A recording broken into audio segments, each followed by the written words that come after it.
Assalamualaikum warahmatullahi wabarakatuh. Bertemu lagi di mata kuliah Psikologi Sosial dan Konflik. Kemarin kita sudah 3 pertemuan.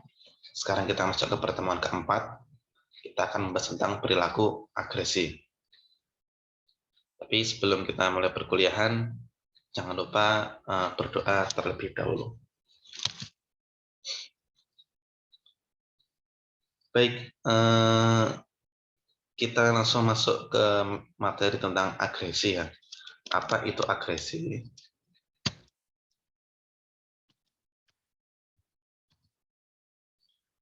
Agresi itu adalah tingkah laku yang dijalankan oleh individu dengan maksud melukai atau mencelakakan individu lain dengan atau tanpa tujuan tertentu.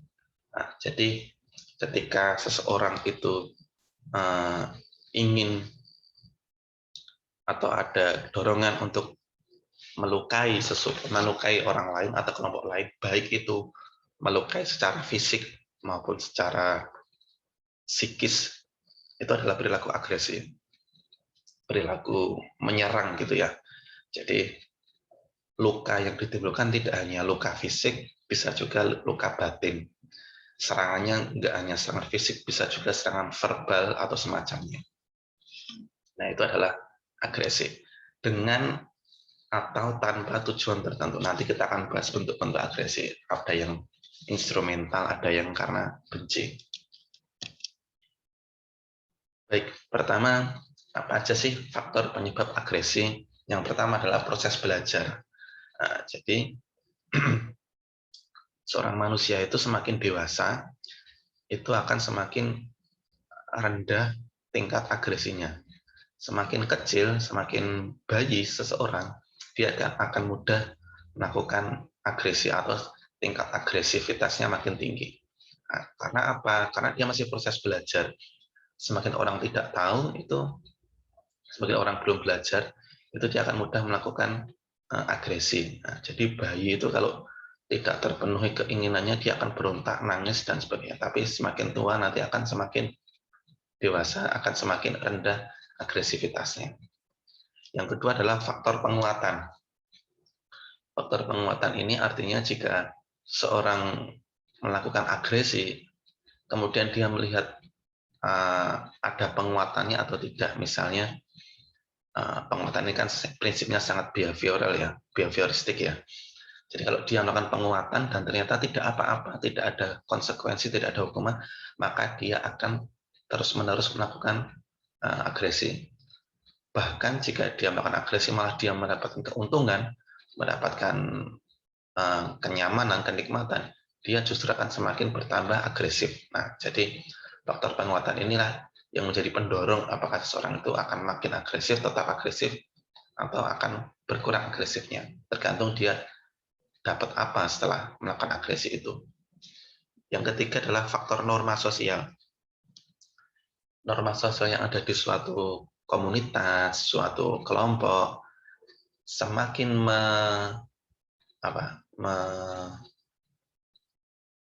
melegalkan bentuk agresi, maka dia akan semakin agresif. Tapi kalau ada suatu kelompok yang memiliki norma yang menekan agresivitas, ya seseorang akan rendah agresivitasnya. Maka jangan kaget jika ada norma-norma tertentu di suatu kelompok, suatu daerah yang mendorong sesuatu diselesaikan dengan cara yang agresif. Perang misalnya. Ada juga kelompok lain atau komunitas lain yang kalau ada sesuatu menyelesaikan sesuatu ya dengan musyawarah, itu ada, itu normanya berbeda. Jadi semakin normanya melegalkan perilaku agresi, ya seseorang akan makin agresif. Kemudian faktor biologis, seorang ini biologis nanti dibahas di slide berikutnya. Intinya adalah seseorang menjadi agresif itu karena faktor biologis, bisa faktor bawaan dari orang tua, bisa faktor karena ada mekanisme tertentu di otak gitu ya yang mendorong seorang untuk melakukan perilaku agresif. Kemudian faktor belajar sosial. Faktor belajar sosial ini karena dia melihat atau belajar dari orang lain, dari fenomena, dari peristiwa yang dilakukan oleh orang lain. Misalnya dia melihat ada orang lain melakukan agresi. Terus orang itu misalnya kelihatan keren, kelihatan dipuji-puji, kelihatan mengerikan, ditakuti.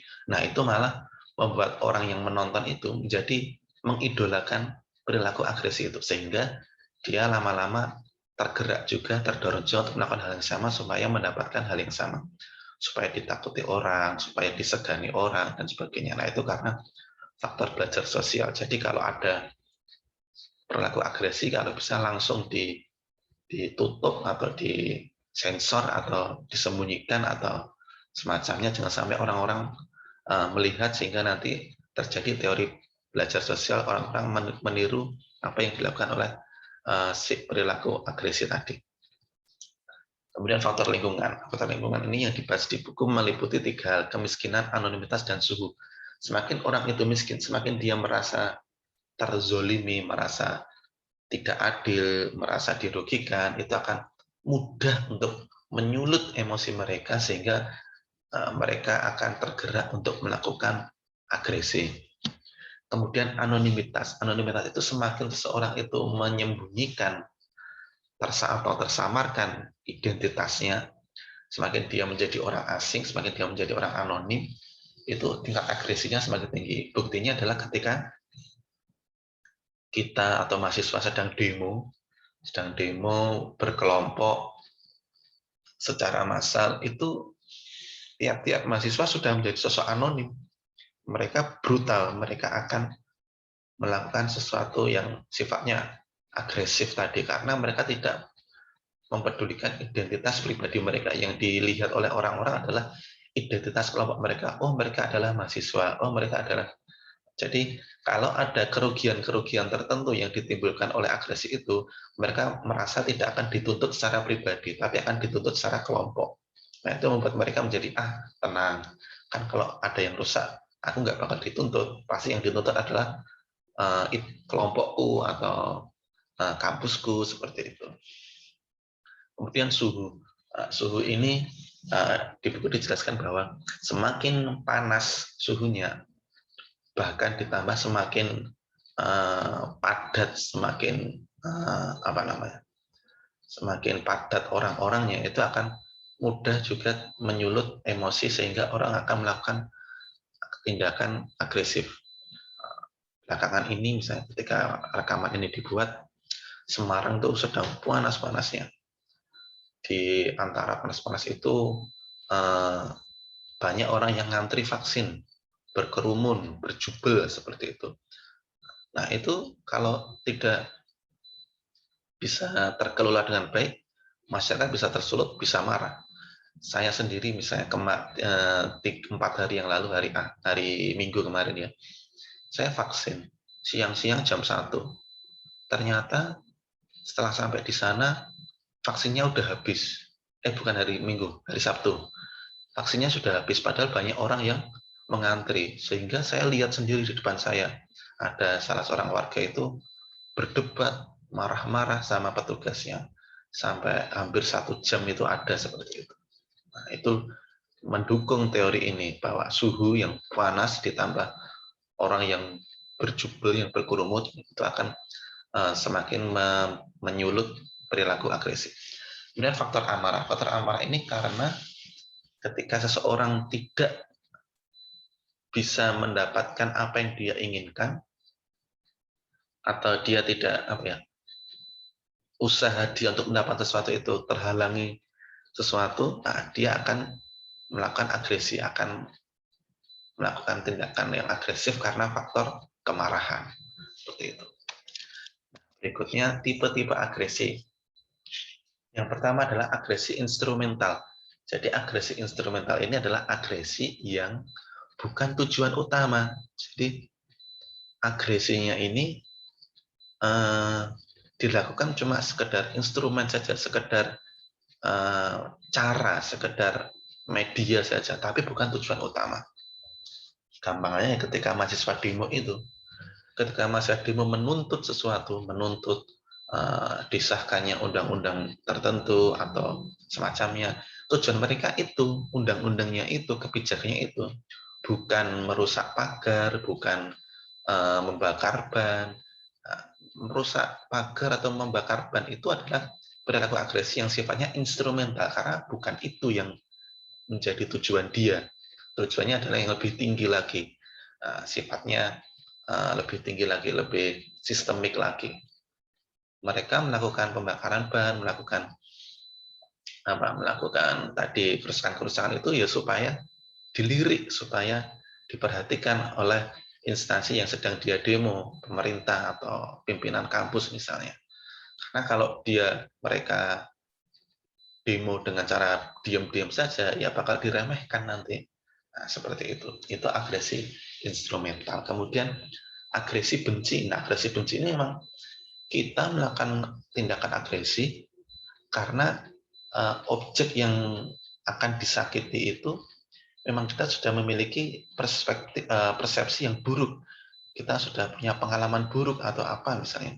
Jadi memang tujuan agresi ini karena adanya faktor kemarahan yang mendalam dari diri kita, kemudian kebencian yang sudah lama terpendam, kemudian merasa bahwa ini sudah tidak mungkin diperbaiki lagi, ini sudah harus dihukum, harus diberi punishment. Nah, itu maka muncullah perilaku agresi karena benci. Jadi bukan instrumental seperti tadi. Kalau instrumental sekedar media untuk tujuan yang lebih tinggi, kalau benci ini ya karena memang faktor nggak suka gitu. Seperti itu.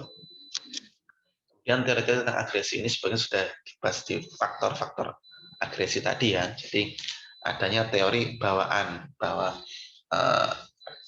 pertama teori naluri itu mengatakan bahwa manusia itu memang terlahir agresif. Lingkunganlah yang membentuk dia menjadi tetap agresif atau akan berkurang agresivitasnya. Seperti tadi kisah bayi nggak tahu apa-apa itu, kalau pengen sesuatu ya dengan cara nangis, dengan cara berontak dan sebagainya. Dan teori biologi ada mengatakan juga agresi itu adalah keturunan. Jadi kalau memiliki orang tua yang agresif akan diwariskan juga gen-gen agresifnya ke anak. Seperti itu. Juga karena ada mekanisme tertentu di otak yang menyulut untuk terjadi perilaku agresif. Kemudian teori lingkungan. Pertama adalah teori dorongan. Teori dorongan tadi ya, yang sudah kita bahas tentang apa ketika seseorang itu melakukan agresi, dia akan mendapatkan reward atau punishment. Seperti itu. Kalau dia mendapatkan reward berupa rasa takut dari orang-orang, rasa hormat dari orang-orang, dia akan terus melakukan agresi. Tapi kalau dia mendapat punishment, mendapat hukuman, mendapat konsekuensi, ya dia akan lebih mudah untuk turun tingkat agresivitasnya. Kemudian teori frustrasi agresi klasik. Teori frustrasi agresi klasik ini mengatakan bahwa kalau kita tidak mendapatkan yang kita inginkan, kita tidak tercapai yang kita cita-citakan, kita akan melakukan hal-hal yang sifatnya agresi. Nah, seperti itu. Misalnya jangan kalian terus lah. Misalnya ada orang yang nggak dapat BLT, nggak dapat kartu prakerja. Nah, itu dia akan demo, akan merusak, dan sebagainya.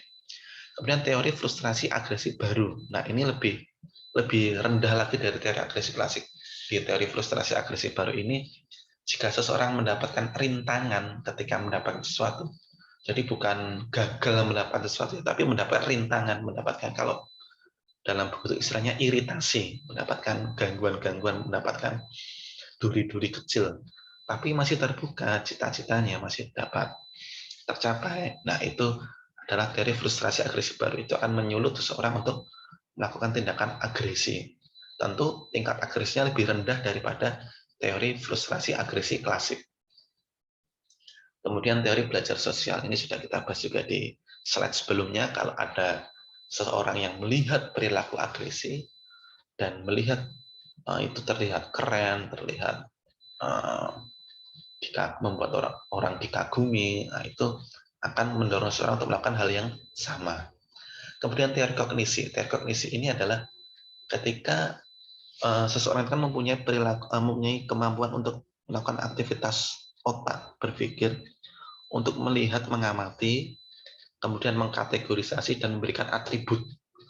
Nah, ini kalau saya gampangannya adalah ketika kita berekspektasi kepada seseorang dan ekspektasi itu tidak sesuai dengan kenyataan, maka kita akan melakukan agresi. Misalnya kita melihat ada teman atau pacar, ada pacar yang kelihatannya itu orangnya itu baik, orangnya itu ramah, orangnya itu romantis, orangnya itu pokoknya eh, atribusi kita ke dia itu, labeling kita ke dia itu adalah yang positif-positif.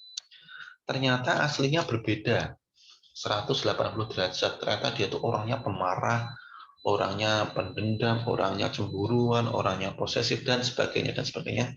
Nah, kita yang terlanjur mengatribusikan dia sebagai orang yang baik, kita kaget loh, kok kayak gini, kok kayak gitu. Nah, kita akan mudah untuk melakukan agresi, membuat kita menjadi mungkin marah-marah, kita juga akan melakukan kekerasan fisik dan sebagainya. Nah, itu adalah teori kognisi karena faktor labeling atau atribusi tadi. Nah, terakhir, cara mengontrol agresi. Pertama adalah penanaman moral. Jadi seseorang jika mendapatkan edukasi moral yang baik, dia akan lebih rendah tingkat agresinya. Nah, kalau dia nggak pernah mendapatkan penanaman moral, mendapatkan pendidikan moral, ya dia akan bertindak semaunya sendiri. Ketika sudah dapat pendidikan moral, dia akan tahu mana yang boleh, mana yang tidak, mana yang sopan, mana yang tidak, mana yang dapat reward, mana yang dapat punishment, dan sebagainya. Kemudian pengembangan tingkah laku non-agresi. Nah, jadi ketika seseorang itu tersulut emosinya atau dia akan melakukan agresi, diarahkan untuk melakukan pelampiasan hal yang lain. Nah, misalnya karena lagi pengen marah-marah, pengen teriak, pengen merusak. Nah, itu kalian lampiaskan misalnya dengan cara pergi ke pantai, teriak sekeras-kerasnya, wah, miso-miso sakarmu, lari sekencang-kencangnya sampai capek, habis itu udah plong. Misalnya seperti itu. Atau kalian lampiaskan misalnya pergi ke tempat fitness, ke gym, atau latihan tinju, kemarahan kalian dilampiaskan di situ dengan cara memukul apa itu yang tempat latihan tinju itu sekeras-kerasnya, menendang sekeras-kerasnya, dilampiaskan di situ misalnya. Itu bisa. Jangan sampai itu merugikan atau melukai orang lain baik secara fisik maupun psikis. Kemudian pengembangan kemampuan memberikan empati. Jadi bagaimana seseorang itu sebelum emosinya tersulut, sebelum agresinya muncul, dia sudah punya rasa empati dulu. Bisa lebih dahulu memahami kenapa sih seperti ini. Oh, ternyata karena seperti ini, seperti ini. Dia jadi lebih mudah memaafkan. Nah, itu harus dilatih sejak kecil ketika orang tua melihat anaknya melakukan agresi, harus diberikan edukasi yang bagus. Atau ketika anak lagi nonton TV, ada tayangan tentang agresi, ibu atau ayah bisa menjelaskan bahwa oh ini itu terjadi karena seperti harusnya kita seperti ini seperti ini. Nah, seperti itu bisa menjadi penanaman yang bagus untuk anak-anak supaya agresinya semakin rendah. Nah, seperti itu yang bisa saya sampaikan. Semoga bermanfaat. Assalamualaikum warahmatullahi wabarakatuh.